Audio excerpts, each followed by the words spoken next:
Voici une question dont la réponse pourrait changer votre vie. À part Jésus-Christ, y a-t-il un intercesseur entre Dieu et les hommes? Demeurez à l'écoute, nous entendrons la réponse que donne la parole de Dieu aujourd'hui même à l'émission À travers la Bible.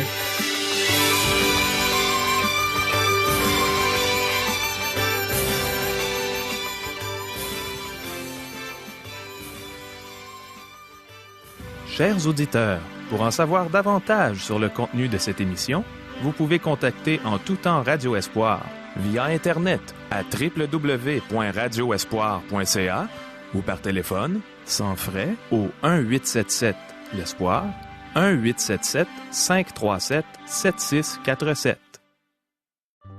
Bonjour, ici Caro. Écoutez bien les questions que j'ai pour vous aujourd'hui. Vous les avez peut-être déjà posées. Et c'est aujourd'hui que Dieu va y répondre. Les voici. Comment un croyant est-il sanctifié? Est-ce qu'on se consacre à Dieu en lui faisant des promesses ou en le laissant agir en nous? Est-ce que l'imposition des mains est une transmission de dons ou une identification? Est-ce vrai que le sacrifice de Christ abolit le péché une fois pour toutes? Peut-il y avoir un autre intercesseur que Jésus-Christ pour les pécheurs? Est-ce que Jésus prie pour le monde? Oh, combien Dieu nous aime! Il a inspiré les prophètes de l'Ancien Testament et les apôtres dans le Nouveau Testament afin qu'ils mettent par écrit tout ce qu'il voulait nous dévoiler pour qu'on le connaisse, pour qu'on sache comment avoir accès à lui. Écoutons bien ce qu'il va nous dire aujourd'hui par la bouche du pasteur Régent Joly. Je crois que cet enseignement va transformer la vie de plusieurs. Mais premièrement, prions. Ô Seigneur mon Dieu, on sait que ta parole a le pouvoir de transformer une vie. Je te demande de transformer chacune de nos vies en écoutant ta voix aujourd'hui, en écoutant ton message. Transforme-nous, Seigneur, amène-nous à la perfection, qu'un jour on soit parfait devant toi, qu'un jour notre vie puisse complètement te plaire. Merci, Seigneur, de nous sanctifier par ta parole. Amen. À toi, Régent. Merci beaucoup, Caro. Aujourd'hui, nous étudions le chapitre 29 du livre d'Exode. Ce chapitre donne aussi des instructions au sujet du sacerdoce. Le chapitre 28 contient les instructions pour la fabrication des vêtements sacerdotaux. Ces vêtements étaient une image de la gloire et de la beauté de Christ. Les vêtements d'Aaron, qui était le souverain sacrificateur, le distinguait des autres prêtres, et il les portait seulement lors des grandes occasions. Le chapitre 29 traite de la consécration des prêtres et des sacrifices que l'on faisait à l'époque. Je ne lirai pas tous les 46 versets, quoiqu'ils puissent être très intéressants. Cependant, je pense que l'Esprit de Dieu veut nous enseigner et nous toucher par le contenu de ce chapitre. Il contient des belles leçons spirituelles. Débutons notre lecture, chers amis. Exode chapitre 29, verset 1er. « Voici ce que tu feras pour les sanctifier, afin qu'ils soient à mon service dans le sacerdoce. Prends un jeune taureau et 2 béliers sans défaut. » La sanctification d'un croyant n'est pas le résultat d'une action qu'il commet lui-même, c'est le résultat de l'œuvre de Dieu, et sa sanctification repose sur l'œuvre de Christ accomplie à la croix. Le croyant est sanctifié en plaçant entièrement sa confiance dans l'œuvre de Christ. Versets 2 à 4. Fais avec de la fleur de farine de froment des pains sans levain, des gâteaux sans levain, pétris à l'huile, et des galettes sans levain arrosées d'huile. Tu les mettras dans une corbeille, en offrant le jeune taureau et les 2 béliers. Tu feras avancer Aaron et ses fils vers l'entrée de la tente d'assignation, et tu les laveras avec de l'eau. Cette purification est une image de la régénération.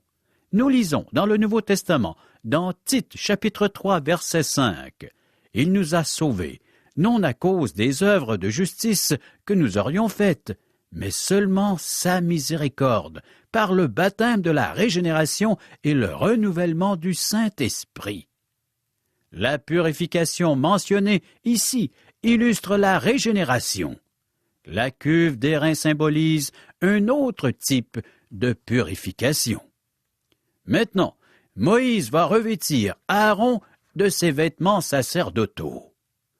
Lisons Exode 29, versets 5 à 9. « Tu prendras les vêtements, tu revêtiras Aaron de la tunique, de la robe, de l'éphod et du pectoral, et tu mettras sur lui la ceinture de l'éphod. Tu poseras la tiare sur sa tête, et tu placeras le diadème de sainteté sur la tiare. Tu prendras l'huile d'onction, tu en répandras sur sa tête, et tu l'oindras. Tu feras approcher ses fils, et tu les revêtiras des tuniques. Tu mettras une ceinture à Aaron et à ses fils, et tu attacheras des bonnets aux fils d'Aaron. Le sacerdoce leur appartiendra par une loi perpétuelle. Tu consacreras donc Aaron et ses fils. » La consécration est l'œuvre de Dieu, non la nôtre. Aujourd'hui, nous avons souvent des réunions de consécration au cours desquelles les chrétiens s'engagent à faire quelque chose. J'ai déjà promis à Dieu de faire bien des choses, mais je n'ai pas toujours livré toute la marchandise. Ce n'est pas cela la consécration. Me consacrer, ce n'est pas faire des promesses à Dieu. Se consacrer, c'est venir à Dieu les mains vides, reconnaître notre impuissance à faire quoi que ce soit et laisser Dieu agir en nous. Si vous examinez attentivement les prières de Moïse, d'Élie, de David et de Samuel dans l'Ancien Testament, ainsi que les prières de Paul dans le Nouveau Testament, vous verrez que ces hommes n'ont jamais approché Dieu sur la base de ce qu'ils étaient ou sur la base de promesses faites à Dieu. J'ai déjà assisté à de nombreuses réunions de consécration au cours des années. J'ai vu des gens mettre des jetons ou des brindilles au feu et s'engager publiquement à faire certaines choses pour Dieu. J'ai entendu suffisamment de promesses à ces occasions qu'elles auraient bouleversé le monde entier. Malheureusement, la plupart de ces engagements ne sont jamais respectés parce que nous n'avons rien à donner à Dieu, n'est-ce pas? Peut-être avez-vous quelque chose à offrir à Dieu, moi pas. Ce qu'il faut faire, c'est venir à Dieu les mains vides et le laisser nous les remplir. J'espère que vous saisissez cette vérité. Nous y reviendrons au livre de Lévitique. Maintenant, nous sommes au verset 10.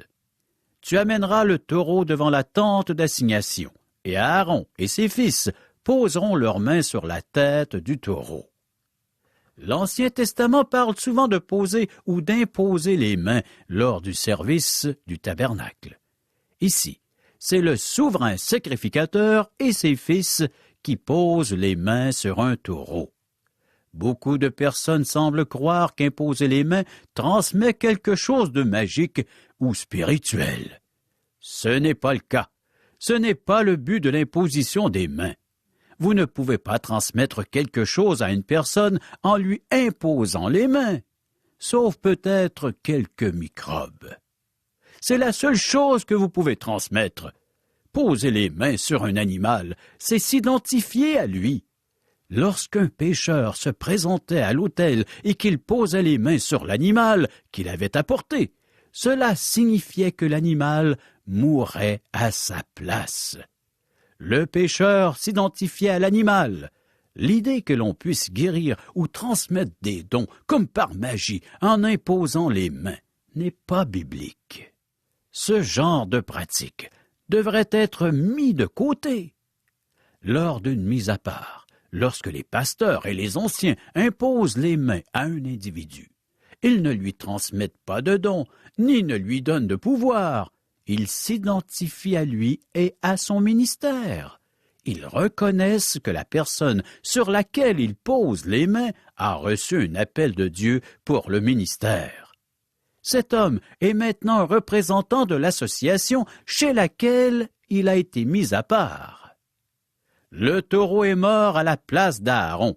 Il meurt pour Aaron parce qu'il est identifié à Aaron, qui est un pécheur. c'est un holocauste. Dans le livre de Lévitique, nous examinerons en détail les différents types de sacrifices. Là, nous y verrons le sacrifice d'expiation. C'est dans ce livre qu'on en parle pour la première fois. Déjà, au Jardin d'Éden, un holocauste avait été offert.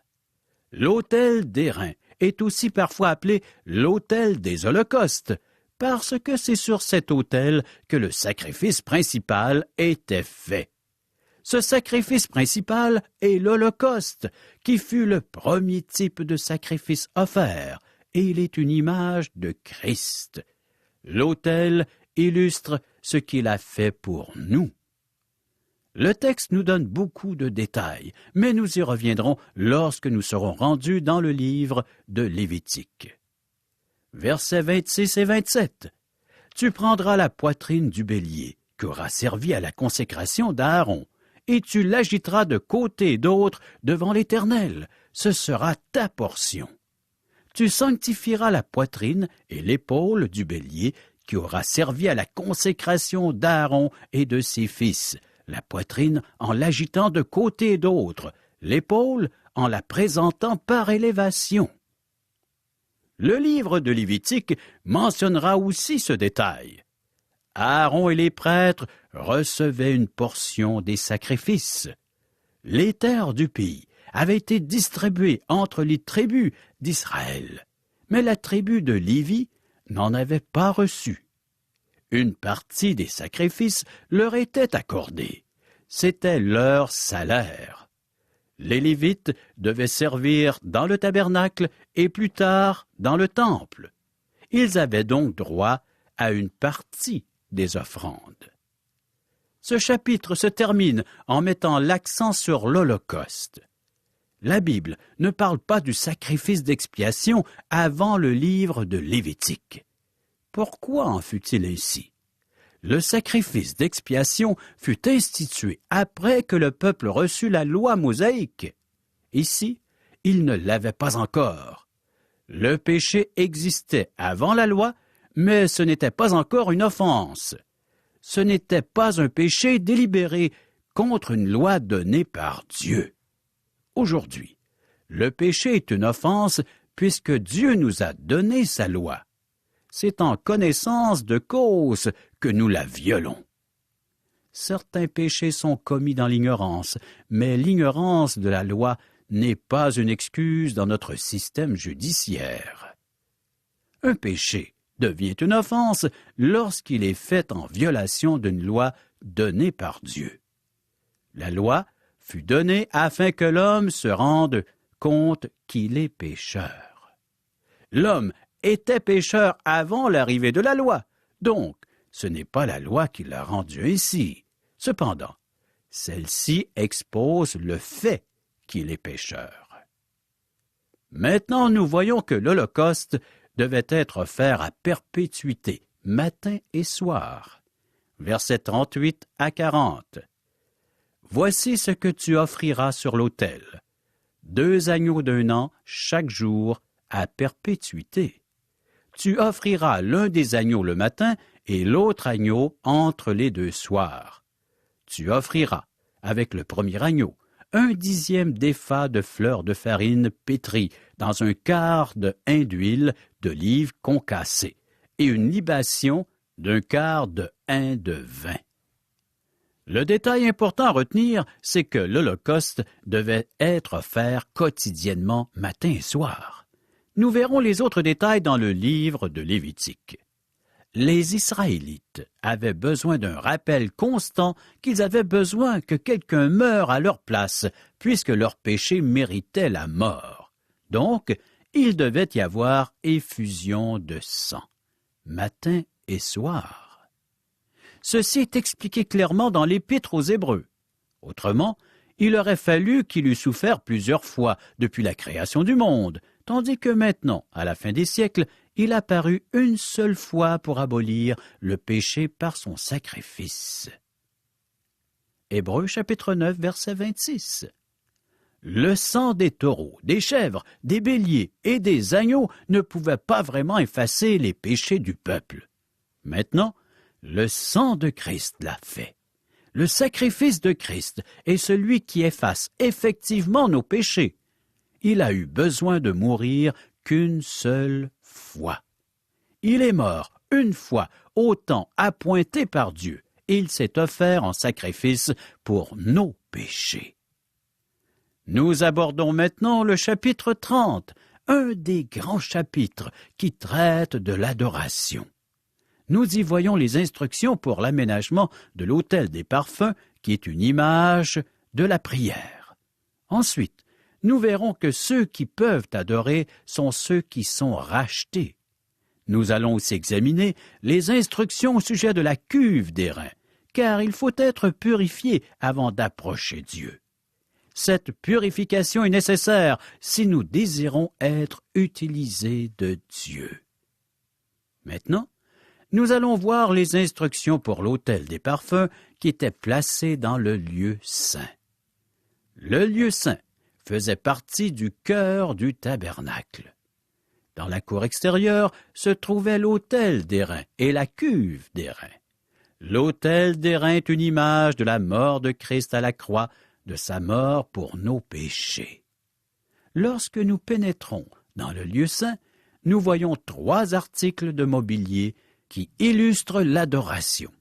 Le chandelier d'or, la table des pains de proposition et l'autel des parfums. Ces objets nous enseignent qu'il faut adorer Dieu en esprit et en vérité. C'est dans un lieu saint que le peuple de Dieu se rencontre pour avoir de la communion. Avoir de la communion n'est pas d'aller à un banquet d'église et de prendre part au commérage. Avoir de la communion, c'est se réunir pour se nourrir de la personne de Christ, pour recevoir son enseignement. C'est cela l'adoration. Le deuxième autel, l'autel des parfums, se trouvait dans le lieu saint. Poursuivons notre lecture, chers amis, et débutons Exode 30, les versets 1 et 2. Tu feras un autel pour brûler des parfums. Tu le feras de bois d'acacia. Sa longueur sera d'1 coudée et sa largeur d'1 coudée. Il sera carré et sa hauteur sera de 2 coudées. Tu feras des cornes qui sortiront de l'autel. Nous voyons d'après ces détails que l'autel était petit. Versets 3 et 4. Tu le couvriras d'or pur, le dessus, les côtés tout autour et les cornes, et tu y feras une bordure d'or tout autour. Tu feras au-dessous de la bordure 2 anneaux d'or aux 2 côtés. Tu en mettras aux 2 côtés pour recevoir les barres qui serviront à le porter. Tous les articles de mobilier avaient des anneaux dans lesquels on pouvait passer des barres pour les transporter sur les épaules des prêtres. Le livre des Nombres nous dit que ce sont les Lévites qui ont transporté le mobilier du tabernacle lors de la traversée du désert. Verset 6. Tu placeras l'autel en face du voile qui est devant l'arche du témoignage, en face du propitiatoire qui est sur le témoignage, et où je me rencontrerai avec toi. L'autel devait être placé devant le rideau, vis-à-vis de l'arche de l'Alliance et en face du propitiatoire. Cependant, l'autel des parfums ne se trouvait pas du même côté que l'arche et le propitiatoire. L'autel se trouvait dans le lieu saint, le lieu d'adoration. Verset 8. Aaron y fera brûler du parfum odoriférant. Il en fera brûler chaque matin lorsqu'il préparera les lampes. Il en fera brûler aussi entre les 2 soirs, lorsqu'il arrangera les lampes. C'est ainsi que l'on brûlera à perpétuité du parfum devant l'Éternel parmi vos descendants. Cet autel ne servait pas à présenter des sacrifices. Verset 9. Vous n'offrirez sur l'autel ni parfum étranger, ni holocauste, ni offrande, et vous n'y répandrez aucune libation. Seulement des parfums pouvaient être offerts sur cet autel, et ce ne pouvait pas être n'importe quel parfum, mais du parfum fabriqué selon une recette donnée par Dieu lui-même. Les prêtres y brûleraient de l'encens chaque fois qu'ils allumeraient les lampes du chandelier. Cet autel symbolise la prière. Nous savons cela car souvent l'encens est utilisé comme un symbole de la prière dans la Bible. Nous avons l'exemple de David dans le psaume 141, verset 2. « Que ma prière soit devant ta face comme l'encens, et l'élévation de mes mains comme l'offrande du soir. » Nous avons un autre exemple dans l'Apocalypse. Et un autre ange vint. Il se tint sur l'autel, ayant un encensoir d'or. On lui donna beaucoup de parfums afin qu'il les offrît, avec les prières de tous les saints sur l'autel d'or qui est devant le trône. De plus, nous lisons dans l'Évangile de Luc, chapitre 1er, versets 8 et 9. « Or, pendant qu'il, en parlant de Zacharie, il s'acquittait de ses fonctions devant Dieu, selon le tour de sa classe, il fut appelé par le sort, d'après la règle du sacerdoce, à entrer dans le temple du Seigneur pour offrir le parfum. » Zacharie était un membre de la tribu de Lévi et il servait dans le temple. Selon ce verset, il servait à l'autel des parfums et c'était l'heure de la prière. Cette scène est le premier événement rapporté dans le Nouveau Testament si l'on tient compte de l'ordre chronologique. Zacharie est à l'autel des parfums, et c'est là que Dieu interrompt 400 ans de silence en lui annonçant que son épouse, qui est enceinte, mettra au monde l'enfant Jean-Baptiste. L'encens est une image de Christ qui intercède pour nous auprès du Père. Aaron a servi dans le lieu d'adoration, donc, dans un sens, il est aussi une image de Christ. Quoique Christ soit sacrificateur selon l'ordre de Melchisédek, Hébreux chapitre 7. Et dans Hébreux chapitre 9, nous remarquons un détail étrange. En effet, l'autel des parfums est placé dans le lieu très saint. Il semble que l'auteur des Hébreux ne devait pas savoir où devait être placé l'autel. Pourquoi dit-il qu'il est placé dans le lieu très saint plutôt que dans le lieu saint, comme c'est indiqué dans le livre d'Exode? C'est parce que l'Épître aux Hébreux fut rédigé après que le voile qui séparait le lieu saint du lieu très saint était déchiré en deux. Christ s'était offert pour nos péchés sur terre. Sa chair fut déchirée et il est mort sur la croix. Il est monté au ciel et c'est là que se trouve l'autel des parfums aujourd'hui. Nous venons à Dieu à travers Jésus-Christ. Il est notre intercesseur divin. Christ est au ciel et l'autel indique l'endroit où il se trouve. Lorsque nous venons à Dieu dans la prière, nous devons venir en passant par Christ. Je ne suis pas d'accord avec les chrétiens qui affirment que maintenant, puisqu'ils sont sauvés, ils peuvent venir directement à Dieu. Ce n'est pas vrai. C'est en Jésus-Christ que nous pouvons nous approcher de Dieu. C'est Christ qui nous conduit en présence de Dieu. Christ est au ciel et il prie pour nous. C'était réconfortant pour le peuple d'Israël de savoir que le souverain sacrificateur était dans le tabernacle à l'autel des parfums et qu'il priait pour eux.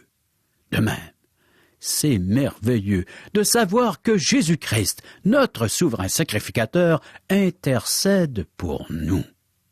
Christ ne prie pas pour le monde. Savez-vous cela?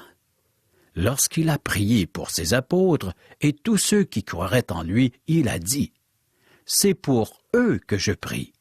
Je ne prie pas pour le monde, mais pour ceux que tu m'as donnés, parce qu'ils sont à moi. » Jean, chapitre 17, verset 9. Oui, chers amis, Jésus-Christ est mort pour le monde, mais il intercède et il prie pour ceux qui ont cru en lui.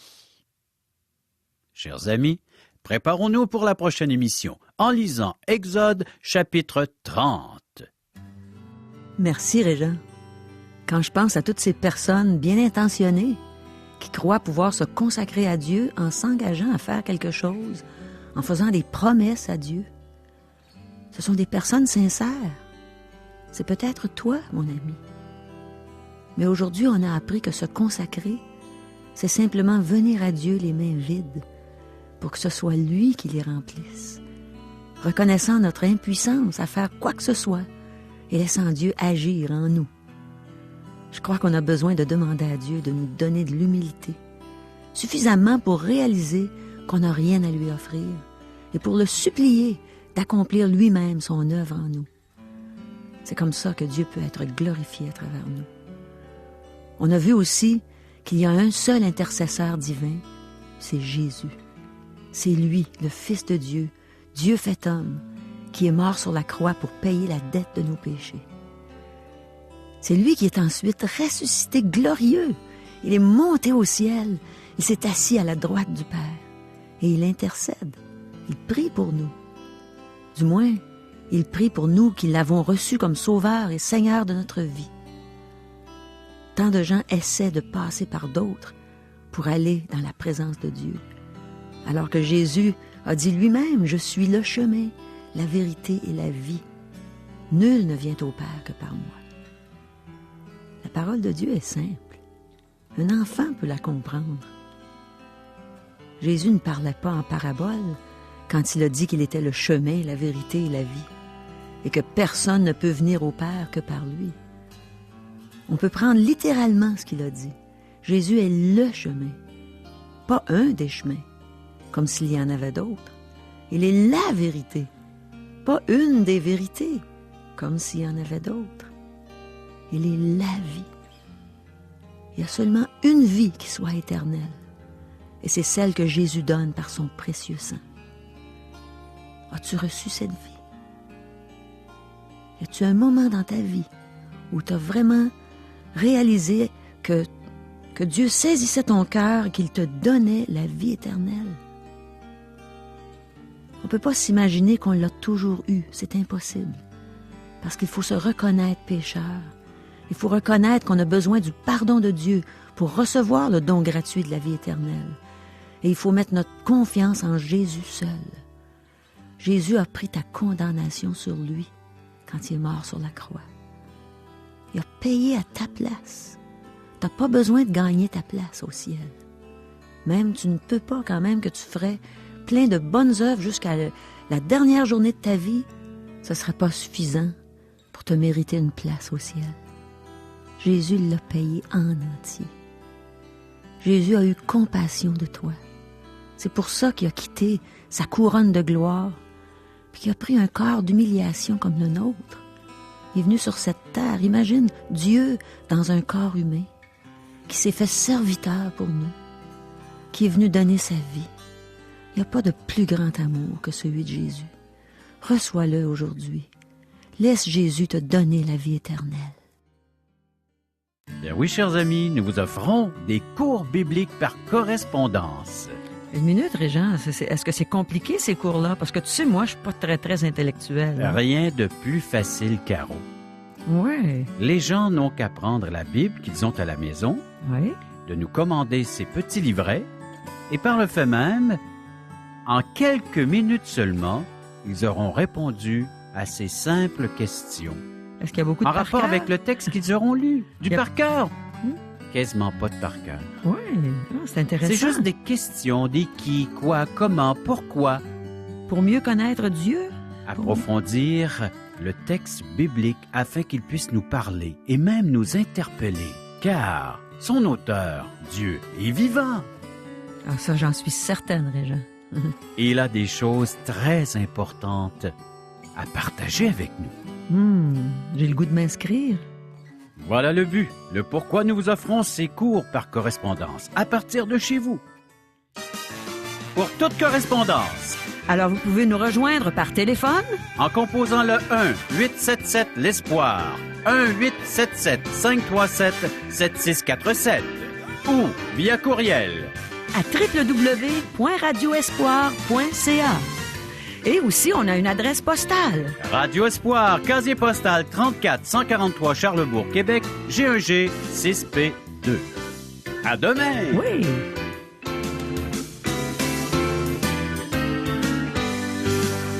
Cette émission vous a été présentée par Radio Espoir.